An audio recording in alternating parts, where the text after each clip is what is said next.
Hello everybody and welcome. I'm your host Captain Awesomeness, and this is part 2 of our Birel Am29 breakdown. Now, as I mentioned to you guys on part 1, I was going to remove quite a few parts this time around just to get it down to the bare chassis. What we talked about was how we're going to take out the front hub, the rear axle, and then remove the fuel tank as well as the engine. However, there's a little bit of a change of plans. I want to really do this up front real bad. However, I have a small challenge for myself. The thing is that before I bought this cart, it was already set up for its neutral camber, caster, and tow setting as the way it should be. And because I don't have this special tool that I'm comfortable with, it's called a sniper tool. It's a nice little fancy little thing that shoots lasers out on both ends and then kind of helps you align the front end. And I don't have that, and that's the only way I know how to get the alignment. And honestly, I can't afford one. $315 is quite a bit of money. Maybe if I find somebody who can let me borrow one, maybe then I'll do something about it. But I'm going to leave it as is. Instead, what we're going to do in this episode is talk about just the rear end. We're going to remove the engine, and then we're going to remove the rear, and then we'll kind of go over cleaning the entire cart. Because really, these two items are the ones that have the most amount of dirt and grease and all that.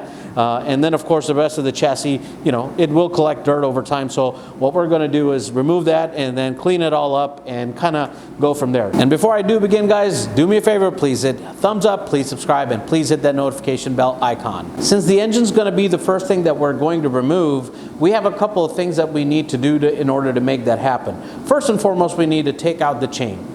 And then we need to go under the engine, and there's two big Allen bolts that we need to loosen up so that first of all we can move the engine back, kind of get the chain off, and go from there. Or really the way I'm doing it now, where if I just take out these nuts over here that hold the gear sprocket and the chain protector up here, all we're going to do is just basically loosen that up and take these sprockets out. That will give us enough of a slack here to just get it off the drive end of the chain and kind of leave it hanging on the axle, remove the engine, and then move on to the axle. So with that said, let's just go ahead and begin first and foremost with the sprocket. So the tools you'll need for this is going to be an impact wrench, a 10mm socket with an extension, that's up to you, as well as an Allen key, and the Allen key size we're going to need is a size 5. I'm going to basically put this impact tool on this end and kind of reach from the other side.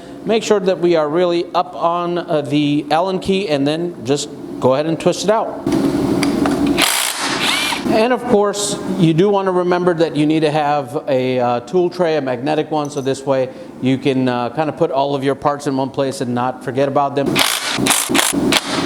Okay, with all of the nuts taken out, all we're going to do is take this makeshift chain guard off. It is makeshift because it actually is a gear for a KA100, I believe, if I remember correctly. Maybe it's for something else. Anyway, we take this off, and we will now see that there's another set of nuts that we need to take out. So for this, what we need to do is get a deep well 10mm socket and use the same 5 Allen key set on the other side and go to town with these. Now once you get the last nut, you just want to kind of do it by hand, because the thing is, this is a 2-piece sprocket right here, and the moment you kind of move around, see that, it'll just kind of come off. So I want to make sure that I don't drop this to the ground. So I'm going to take one out here and one out here, and then once we do that, have that securely in one hand, we just take out the chain from the drive side, and voila, we are done. Now the Allen key bolts, which are still kind of hanging on, obviously, as I've told you guys before, what you want to do is secure it back some way somehow. So what I'm going to do is that I'm going to actually attach them back to this, or maybe wait till I actually get the chain guard out and kind of worry about them then. But yeah, they should be pretty easy to take out one by one, and I'm putting them up in my little that little magnetic tray that I've talked about. So this way I have accountability, and let's get to the other part, which will now be the engine mounts. All right, now I couldn't really get a good angle to show you guys which particular Allen bolts we need to take out. However, you see these here, those are not the ones. You want to take out the two inner bolts that are holding the motor up in here. So what we're gonna do is loosen that up using our trusty old Allen tool, which by the way I bought from Harbor Freight, and I'm not really sure if it's gonna survive this endeavor here, but in any case, tools are replaceable. So we are going to try to do our best. So here we go on the first one without moving the chassis.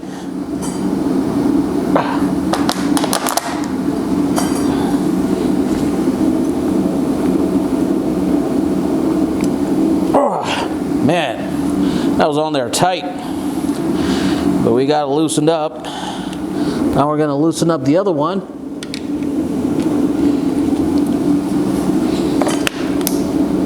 Oh. All right, so we're able to at least get it worked out. Now, to try and get it out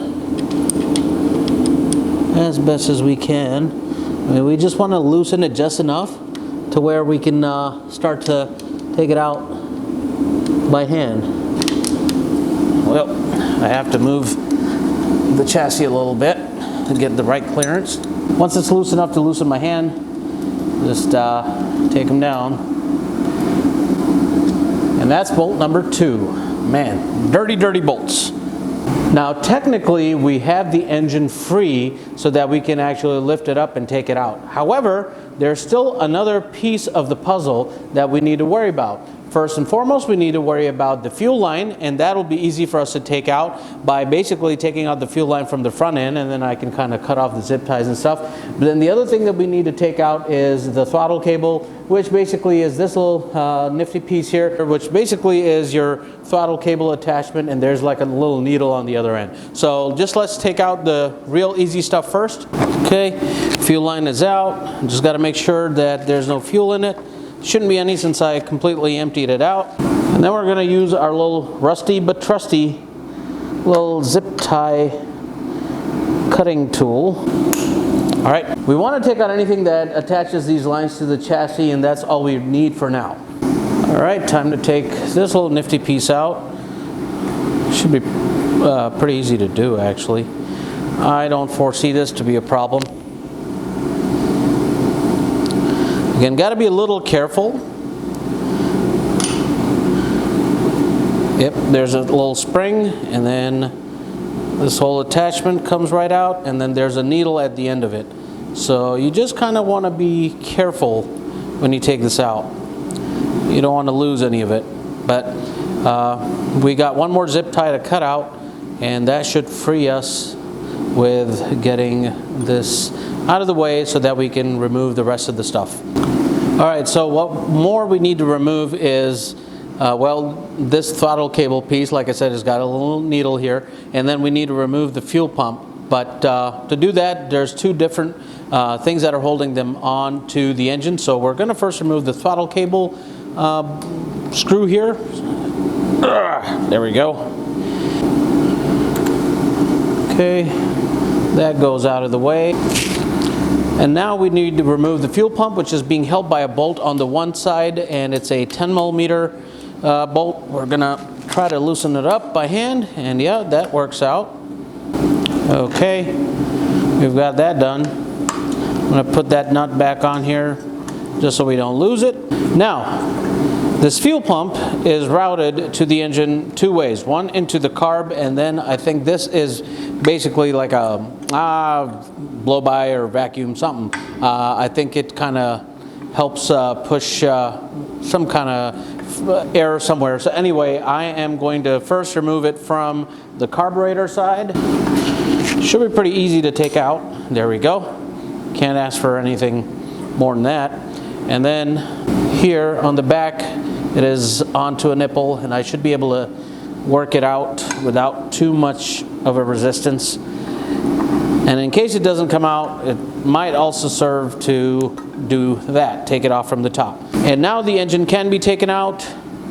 I'm just going to check everything to be sure that is the case. All right, I've checked that we are completely clear. Now this is a dirty engine, so I'm going to try and make sure that I lift this off without dirtying myself. So I'm going to grab it by the exhaust end on one side, maybe on the top end on the other, and just confirms that it'll come out. Yep, there we go. All right, with the engine out of the way, look at how much more space we have. We have to now worry about taking out the axle, but before we take out the axle, we really need to look at a couple things. We need to take out the hubs.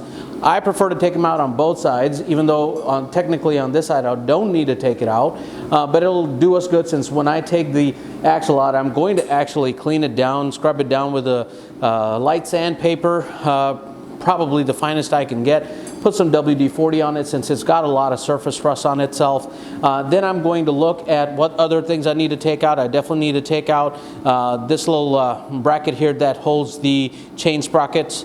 Actually, why is this bolt on here? Once we do that, then we're going to move into removing the brake caliper and kind of having that brake caliper sit on the chassis, remove our floating rotor, and then kind of, you know, get the axle out. Once the axle comes out, then we'll move into removing the axle cassette, or something like the bearing cassettes. I forget what they call them, but they call them cassettes. Let's get going on figuring out how to do this. Okay, this should be a number 6 Allen key to remove this bolt that's holding on the hub to the axle. Well, since I only have this tool, it's going to require a lot more mechanical effort than, say, getting a real tool like a T tool, I think it's called, to give you the extra torque you need, or really the impact tool, and I don't have a size 6 at all. So I'm gonna do this real quick and see if I actually succeed.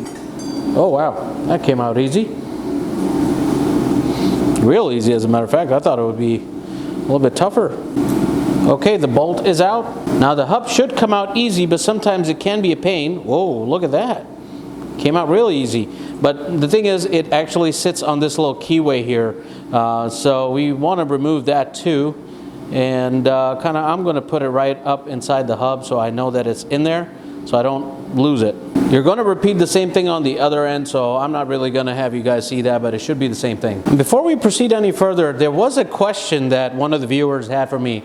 What is this bottle here?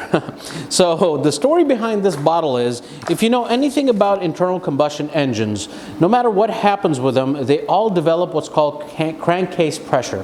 Basically what that is that when a piston goes up and down, it allows for a little bit of oil and air really to escape through the piston rings down into the crankcase.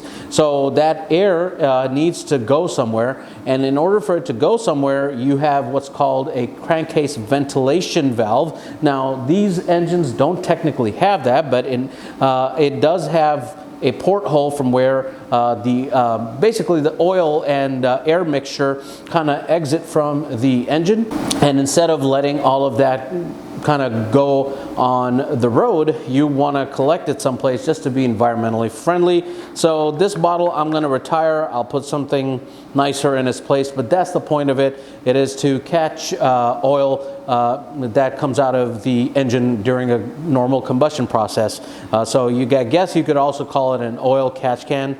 If any one of you know anything about performance cars, you will know that you need to have some kind of an oil catch can or air oil separator if you have a boxer engine. But yeah, I'll get that cut out and we'll proceed on with what we're doing. So as I mentioned, we have the chain sprocket bracket thingy over here that's left to go, and then we have to worry about taking out the brake rotor over here. Once we get those loosened up, then we can try to see if we can get the axle out. I'm sure that is about all that's left, but if not, I will let you know. So let's get to it. All right, let's try to loosen this up if we can.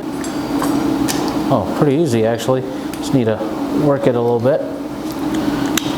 See if we will have enough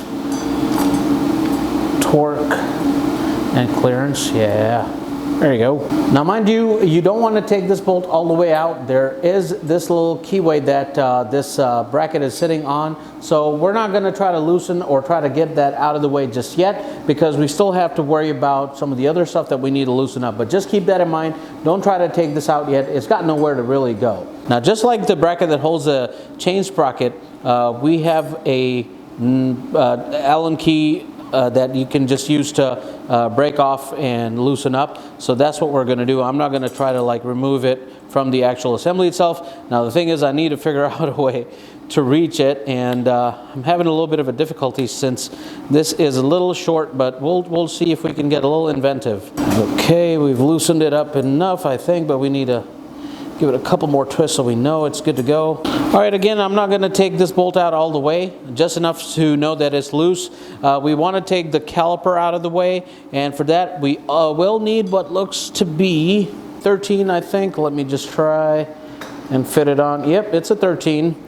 And I loosened this up when I was trying to get the seat strut out of the way. So what we're going to do is do this on one end and this on the other and go to town slowly, because the last thing I want is for that seat strut to fly over my hand. And we've gotten that loose enough. Just slowly take her out. And there you are. We're going to do the same thing for the other one, nut and bolt. Apparently my freaking impact wrench is not strong enough to loosen it up. Might be a little too tight on there, so let's try the old school way. There we go. Yeah, a little bit of manpower always works. We'll finish the rest out by using our little impact tool. I think it was on there a little too tight. Just got to be a little careful getting this out. Let's get it done. Wow. Oh wow, this was on there pretty hardcore. Wow. Okay, once it's loose enough, I think we can use our impact tool.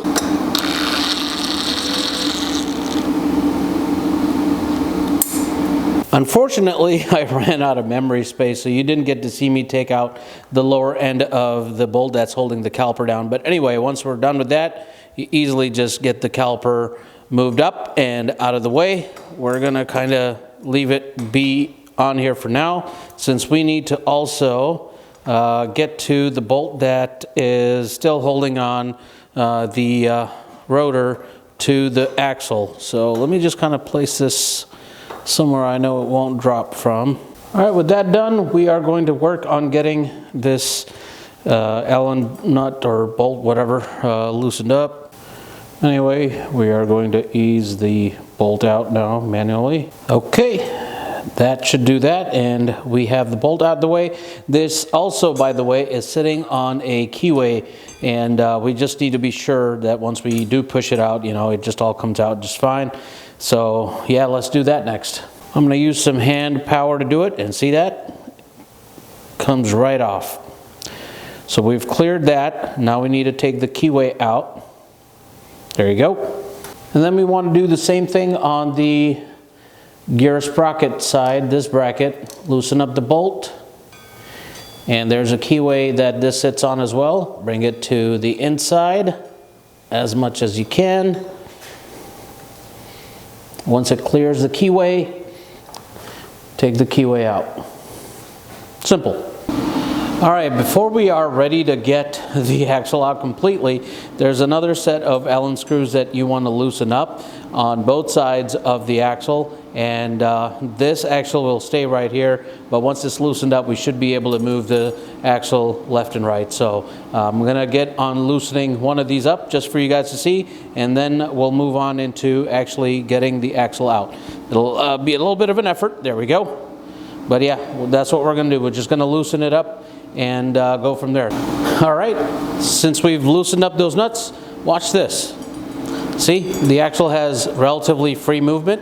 What we're gonna do is just make sure that everything is out of the way, and as and when the axle moves to the right, I'm gonna take it out from that way. There's nothing that gets in the way, and I will get my trusty partner, aka my wife, to hold on to things, so as and when they come off from this one end, somebody's there to grab them. All right, guys, it is the next day actually, and I had to take a bit of a break because at the time I was recording, it was almost 2 a.m. and I pretty much lost all energy and desire to continue working on the cart. You know, even with a garage heater and bunch of coffee, I was just done. I was spent. So here I am back to you working on the cart again. As you saw that I had loosened up everything around the axle and stuff, and why I am focused on this particular part of the axle instead of showing you the whole thing is because there's one more thing you got to do before you start sliding the axle out. And if you can see, there's this small little holes, or what look like covered holes that you see here. This is basically where the set screws are in, and you want to actually use a little filing tool like this one here to file down on that area so that once it passes through the axle bearing on the right side, it doesn't scratch up the bearing. You don't want to have to go through that. So real quick, I'm going to file the little area down. You'll see how much filing I do. We'll try to make it into a quick motion thing real quick. So let's just go through that.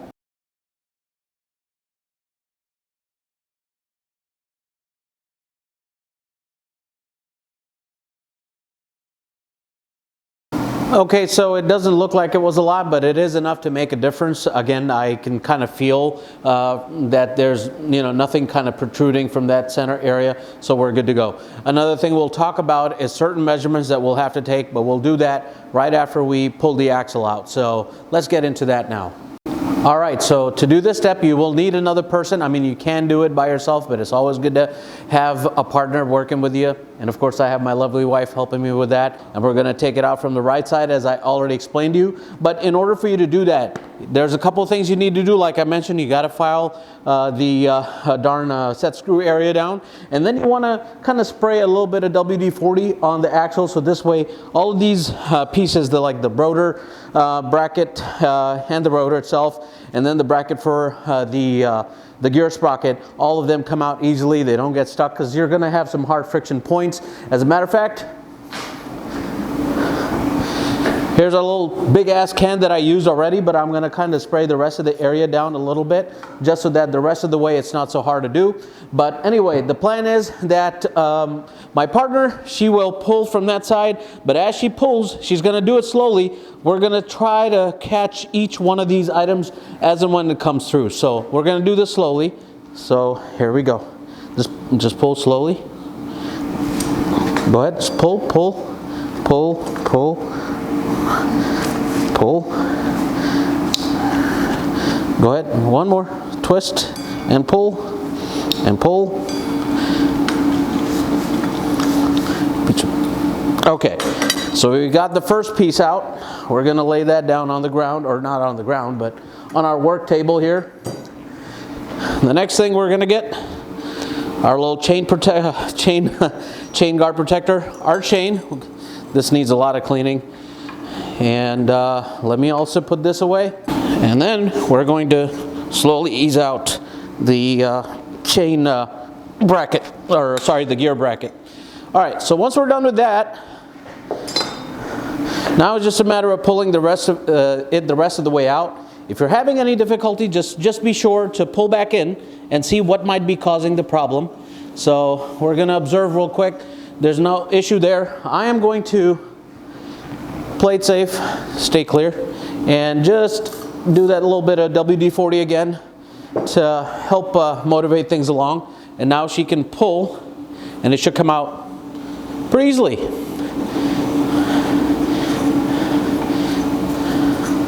All right, so there you have it.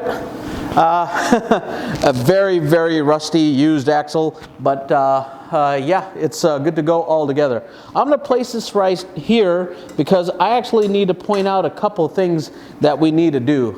So one of the things that you want to do once you get the axle out is just check for overall condition. Like I said, it's a little dirty, it's a little rusty, but beyond that, what you want to do is make sure that you have marked down the distance from the end of one axle to where, for example, the rotor was locked into the axle, and then on the other end you want to make sure that you do the same for the chain guard piece as well. So this way, when you line it all back up, it'll line exactly the where it needs to be. I am about to do that here for you. I'll bring in an inch tape and I'm going to write down all of the measurements. Well, really my partner is, but what's really important is you check the overall condition of the axle like I mentioned, do those measurements, so this way when assembly time comes back up, it doesn't look all so difficult. First and foremost, we're going to measure the left hub. Then we're going to measure the brake rotor. Then we're going to measure where the chain guard would be. And then lastly, we're going to do the right hub. And then I'll talk about all of that in detail when we do the assembly piece. So at least for now, I'm just going to demonstrate to you what those measurements should be. So let's start on the left side. Our left hub should be 2.75 inches. And then our brake rotor should be 11.5 inches, and that's 11.5 inches away from the left side of the axle. Now on the right side of the axle, I am going to measure the brake rotor. Now how do I know where all of these things sit? It's just from the fact that they left a mark and I can still see them. So that's basically how I'm going off of doing these measurements to begin with. So anyway, I am going to now do the measurement for the chain, and I can see where it left that mark, and that should be at 16.1 inch.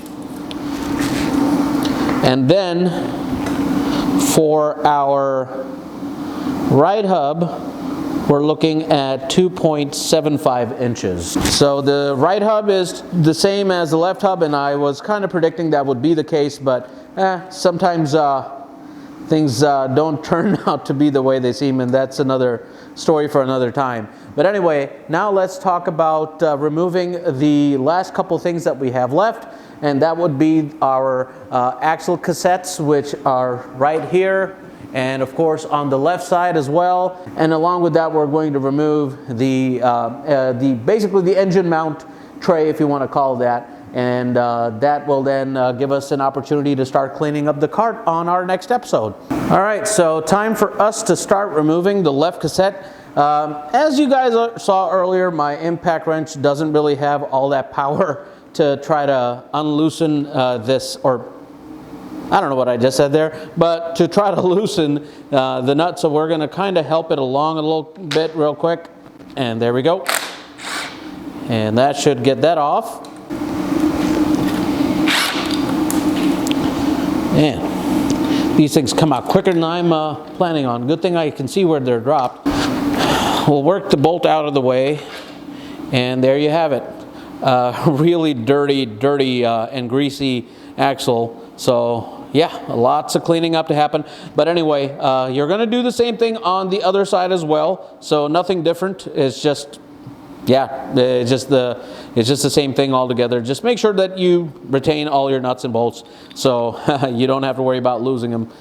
Okay, with most everything removed at this point, man, I gotta tell you, there's a whole lot of grime and stuff that I need to clean out. But anyway, with almost everything done on the rear end, we're gonna take out this tray for the engine mount, and that will put us at the end. I think this is a let's see, what size would that be?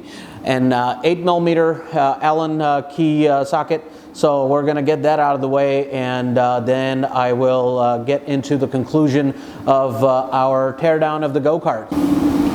Okay, so we're all done. We're going to remove it, and yeah, good to go. But yeah, just want to show you guys something real quick.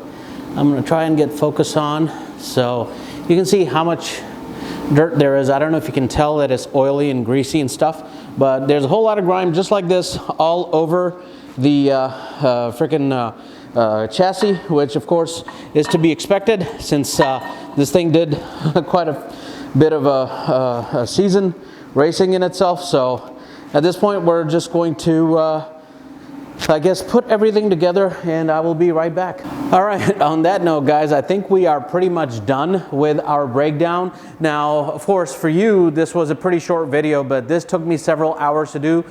primarily because I am kind of doing this on my own. Of course, I'm taking a little bit of advice left and right from the previous owner, as well as talking to some other friends, just to be sure that I know what I'm doing.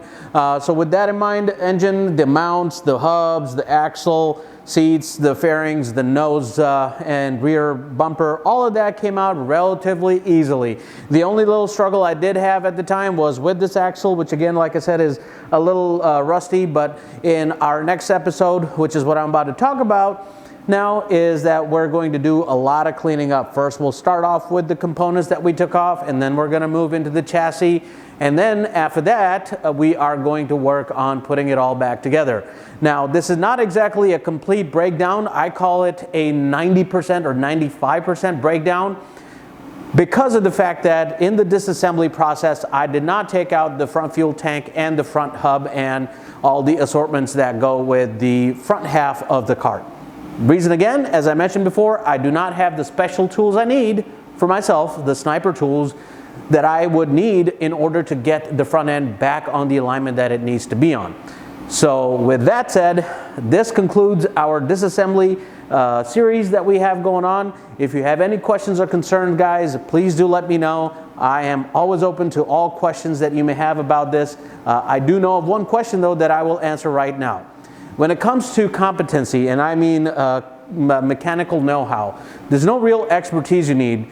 You really need to basically be able to put things apart and put them back together, make a good note of everything that you have taken out and from where. You know, this video recording that I'm doing is a good way to kind of remember where everything went, if in case I forget. And the other important thing is, you know, be willing to kind of get your hands or gloves dirty.